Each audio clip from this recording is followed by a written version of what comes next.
Large language models are very good at transforming its input to a different format, such as inputting a piece of text in one language and transforming it or translating it to a different language, or helping with spelling and grammar correction. So taking as input a piece of text that may not be fully grammatical and helping you to fix that up a bit, or even transforming formats, such as inputting HTML and outputting JSON.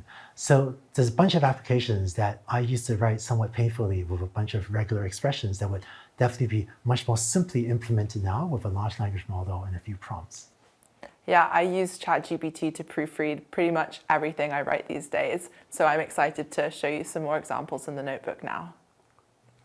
So first we'll import OpenAI and also use the same getCompletion helper function that we've been using throughout the videos. And the first thing we'll do is a translation task. So large language models are trained on a lot of text from kind of many sources, a lot of which is the internet, and this is kind of course, in many different languages. So this kind of imbues the model with the ability to do translation. And these models know kind of hundreds of languages to varying degrees of proficiency. And so we'll go through some examples of how to use this capability. So let's start off with something simple. So in this first example, the prompt is, translate the following English text to Spanish. Hi, I would like to order a blender. And the response is, hola, me gustaría ordenar una licuadora. And I'm very sorry to all of you Spanish speakers. I never learned Spanish, unfortunately, as you can definitely tell. Okay, let's try another example. So in this example, the prompt is, tell me what language this is. And then this is in French, combien coûte le lampadaire? And so let's run this. And the model has identified that this is French. The model can also do multiple translations at once. So in this example, let's say, translate the following text to French and Spanish. And you know what, let's add an English pirate. And the text is, I want to order a basketball. So here we have French, Spanish, and English pirate. So in some languages, the translation can change depending on the speaker's relationship to the listener. And you can also explain this to the language model, and so it will be able to kind of translate accordingly. So in this example, we say, translate the following text to Spanish in both the formal and informal forms. Would you like to order a pillow? And also notice here, we're using a different delimiter than these backticks. It doesn't really matter as long as it's kind of a clear separation. So here we have the formal and informal. So formal is when you're speaking to someone who's kind of maybe senior to you, or you're in a professional situation. That's when you use the formal tone. And then informal is when you're speaking to maybe a group of friends. I don't actually speak Spanish, but my dad does, and he says that this is correct. So for the next example, we're going to pretend that we're in charge of a multinational e-commerce company. And so the user messages are going to be in all different languages. And so users are going to be telling us about their IT issues in a wide variety of languages. So we need a universal translator. So first, we'll just paste in a list of user messages in a variety of different languages. And now we will loop through each of these user messages. So for issue in user messages. And then I'm going to copy over this slightly longer code block. And so the first thing we'll do is ask the model to tell us what language the issue is in. So here's the prompt. Then we'll print out the original message's language and the issue. And then we'll ask the model to translate it into English and Korean. So let's run this. So the original message in French.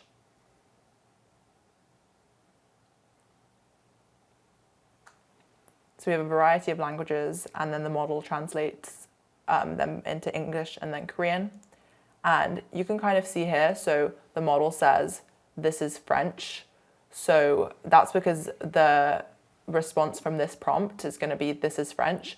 You could try editing this prompt to say something like, tell me what language this is, respond with only one word, or don't use a sentence, that kind of thing, if you wanted this to just be kind of one word. Or you could kind of ask for it in a JSON format or something like that, which would probably encourage it to not use a whole sentence. And so, amazing, you've just built a universal translator. And also feel free to pause the video and add kind of any other languages you want to try here, maybe languages you speak yourself, and see how the model does. So the next thing we're going to dive into is tone transformation. Writing can vary based on kind of an intended audience. You know, the way that I would write an email to a colleague or a professor is obviously going to be quite different to the way I text my younger brother. And so ChatGPT can actually also help produce different tones. So let's look at some examples. So in this first example, the prompt is, translate the following from slang to a business letter. Dude, this is Joe. Check out this spec on the standing lamp. So let's execute this. And as you can see, we have a much more formal business letter with a proposal for a standing lamp specification. The next thing that we're going to do is to convert between different formats. ChatGPT is very good at translating between different formats, such as JSON to HTML, XML, all kinds of things, Markdown.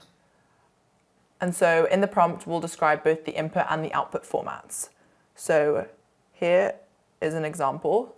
So we have this JSON that contains a list of restaurant employees with their names and email. And then in the prompt, we're going to ask the model to translate this from JSON to HTML. So the prompt is, translate the following Python dictionary from JSON to an HTML table with column headers and titles. And then we'll get the response from the model and print it. So here we have some HTML displaying all of the employee names and emails. And so now let's see if we can actually view this HTML. So we're going to use this display function from this Python library, display HTML response. And here you can see that this is a properly formatted HTML table. The next transformation task we're going to do is spell check and grammar checking. And this is a really kind of popular use for ChatGPT. I highly recommend doing this. I do this all the time. And it's especially useful when you're working in a non-native language. And so here are some examples of some kind of common grammar and spelling problems and how the language model can help address these.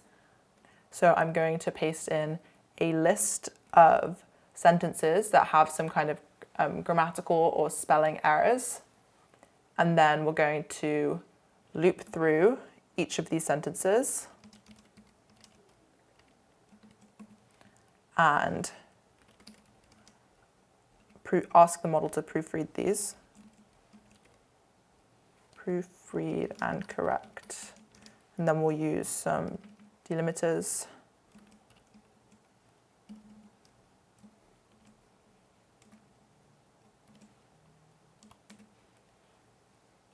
And then we will get the response and print it as usual.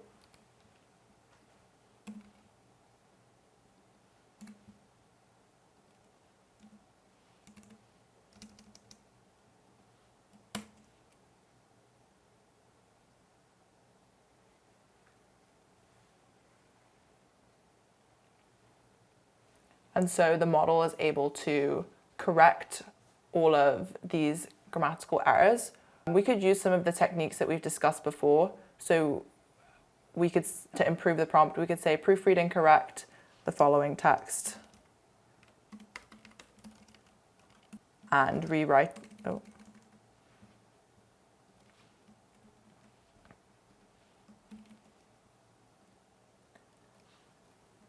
and rewrite the whole and rewrite it. Corrected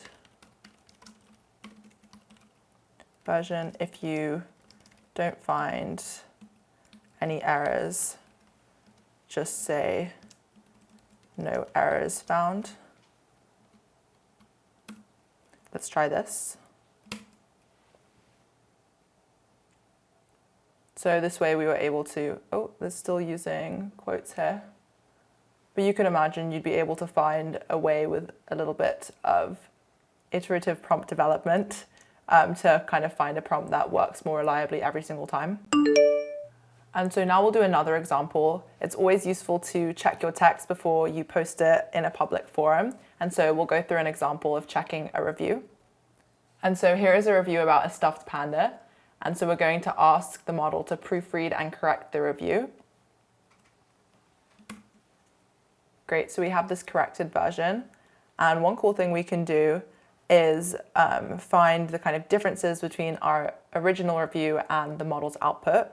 So we're going to use this redlines Python package to do this, and we're going to get the diff between the original text of our review and the model output, and then display this. And so here you can see the diff between the original review and the model output and the kind of things that have been corrected. So the prompt that we used was proofread and correct this review, but you can also make kind of more dramatic changes, kind of changes to tone and that kind of thing. So let's try one more thing. So in this prompt, we're going to ask the model to proofread and correct this same review, but also make it more compelling and ensure that it follows APA style and targets an advanced reader. And we're also going to ask for the output in Markdown format. And so we're using the same text from the original review up here. So let's execute this. And here we have a expanded APA style review of the soft panda. So this is it for the transforming video. Next up we have expanding, where we'll take a shorter prompt and kind of generate a longer, more free-form response from a language model.